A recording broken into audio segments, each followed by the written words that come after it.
Here are my predictions for Night of Champions 2025. My name is Sancho West, and welcome to my wrestling channel, Sancho West Wrestling. If you love wrestling, consider subscribing. Let's go ahead and break down the card, which I'm surprised we got 6 matches. If you've been a fan of the Wrestling in School podcast, you would know for the longest time I've been a flag bearer for more matches on PLEs. I do believe that a lot of the mid-card and the mid-card champions across men and women are suffering because they're not on PLEs. And what's interesting enough, despite being a Night of Champions, they don't have a lot of titles on the line. You would say SmackDown in the night before from the go home has more championship matches, 3 versus 2, but I digress. I think we need more matches in total because this 4 or 5 PLE stuff isn't going to fly for long, because as you can see, the result is a lot of storylines just go off the wayside. But a surprising storyline that kind of snuck its way into this card at the last minute is Sami Zayn versus Karrion Kross. Now, I'm a big Karrion Kross proponent. I love Karrion Kross. I think he's doing great things, and I'm surprised that Karrion Kross is actually his first match in months on a non-main event show is actually at a PLE at Night of Champions in Riyadh and against Sami Zayn, which is going against basically his backyard, his second home for Sami Zayn. The fans love Sami, and what a crazy thing to put Karrion Kross in that. Now, this is a put up or shut up time for Karrion Kross. This is the absolutely at bat bottom of the ninth. He has to hit a home run. He can't hit a single. He can't hit a double. He needs to show out. But the question is, what is the objective of Karrion Kross? I don't think Karrion Kross's objective is to lose here. In terms of business, he needs to work and he needs to have the crowd kind of invest in this match. If this crowd is not invested into the Sami Zayn fight, then it's not going to look good for Karrion Kross going over. And at the same time, Karrion Kross as a character needs to get Sami Zayn to start turning into the dark heel side that he has. So that's the question is, if he loses, the audience at the ones in the stadium and the ones at home need to understand that it was all part of the plan, and it all depends on if it's executed. If it's executed correctly, and if Karrion Kross comes off that he intentionally wanted to lose, and it's all part of the plan.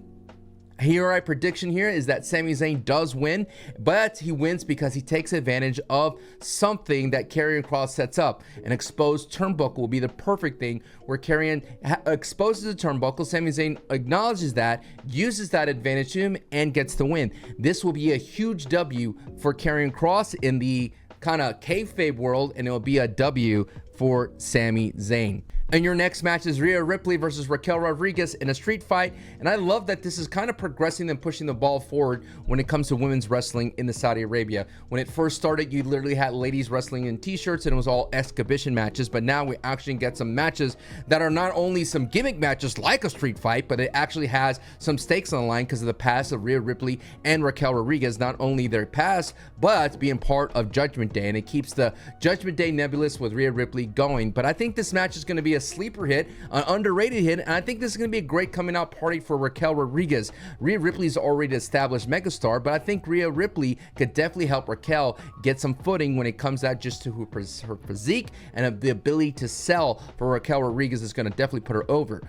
This match is going to have shenanigans because you have a third player in the mix that is not listed, and that is Roxanne Perez, someone who's trying to gain the favor of Judgment Day, and more importantly, gain the favor of Raquel Rodriguez to slot in for that missing Liv Morgan for the women's tag team championship. So I think Roxy's going to slip her way in, help out Raquel, prove that she's kind of loyal to Raquel Rodriguez, and this kind of adds more against Liv Morgan when she comes back from her injury from the shoulder, which will be 8 months from now. So giving Raquel Rodriguez a run with Roxy Perez, and this is going to be a launching of that partnership that did really well in that one.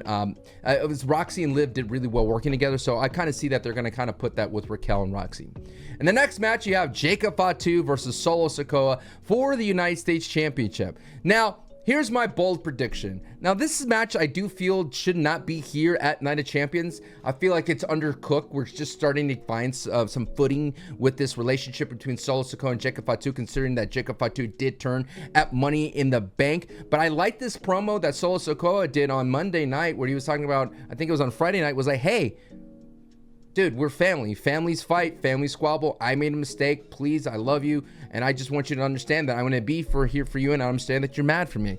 And then I love Jacob Fatu saying you used me for fame and gold. And I love this tug and pull relationship. There is strain between the two, and I don't think it's just ready for the blow-off match, or at least the initiation here at Night of Champions. This is a perfect SummerSlam. But with that going, I do believe the WWE wants to instill some action into this feud to launch it further into a SummerSlam program.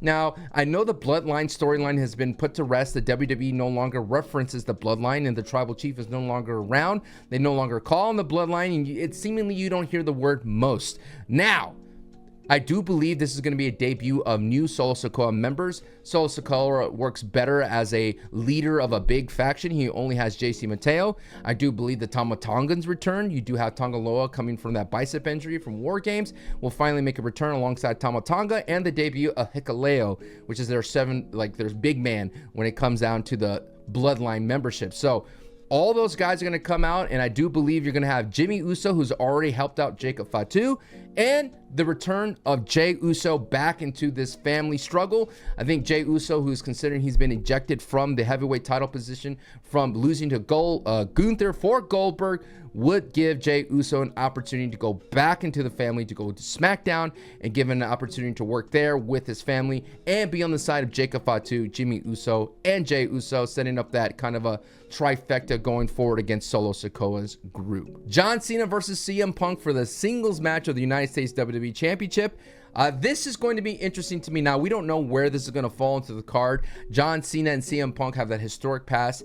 This is just going to be one of those opportunities to feature the Mr. Money in the Bank Seth Rollins as well. I think you're going to have a very, very slow, methodical match that John Cena redid at WrestleMania. The kind of changes is that CM Punk is going to be there, is going to have a bigger magnet to him compared to Cody Rhodes. And the best part about it, I don't think we get a Travis Scott interference. So this way, this match is going to kind of end clean without Travis, but it's still going to have a lot of heel Cena shenanigans, especially with the belt. Is there a cash-in that's going to happen? That's going to be the hard thing that as you can see, I struggle thinking about it, because if Seth Rollins cashes in, that's going to be something that I think it's a bummer to do. I don't think you burn the briefcase here tonight at that Night of Champions. I think what happens is Seth Rollins tries to cash in, and I think he is thwarted by either Roman Reigns or CM Punk. Regardless, Seth Rollins is going to go against whoever stops the cash in. Either, I don't think it officially gets cashed in, but I think Roman versus Seth kind of bobs up from here, or Seth Rollins versus CM Punk. John Cena moves on to go ahead and face the winner between Randy Orton and Cody Rhodes. In your Queen of the Ring tournament final, we have Asuka versus Jade Cargill. Of course, the winner is crowned Queen of the Ring and receives a match for the respective brands' World Championship at SummerSlam. So this is going to be an interesting battle. I do believe that Asuka versus Io Sky would be a better matchup versus Jade Cargill and Tiffany Stratton. There is a lot of interesting things that at the time of this recording, you do have Tiffany Stratton going up against Nia Jax in the last woman standing. Now, there's two things that could happen. Nia Jax could beat Tiffany Stratton, thus leaving up in the door for Jade Cargill versus Nia Jax at SummerSlam. And that's if they want to put the kind of rocket on Jade Cargill and start her on the singles domination. Or you could have Naomi cash in on that event and Naomi be the champion, and Jade Cargill will challenge Naomi at SummerSlam. Those are two very possible things. But I still do believe that Asuka is running out of time, and Jade does have a lot of time. And Asuka has the ability to put on a great match with Io Sky at SummerSlam, which is 2 nights. I'm going to vote for Asuka here, but I would not blame the WWE going for Jade. I do think a factor that a lot of people are not considering is that Bianca Belair is still injured, and I think Bianca Belair could be a great addition to this feud if she was 100%, considering she has a broken finger injury. So that's my prediction. I'm going to go with Asuka here.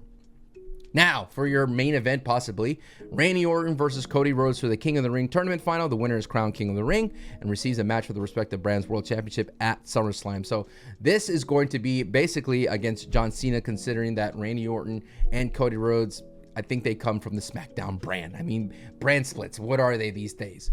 But this is one of those problems that I made in the previous video. If you haven't watched how King of the Ring has changed their vibe from going from a mid-card launcher to a mid-card solidifier to someone that's establishing more into the championship singles title, whether at the IC title of the United States. And now it's just all about getting that run back at a heavyweight or undisputed title in this case. And so Randy Orton and Cody Rhodes definitely take the big golden tickets away from someone that would definitely need it.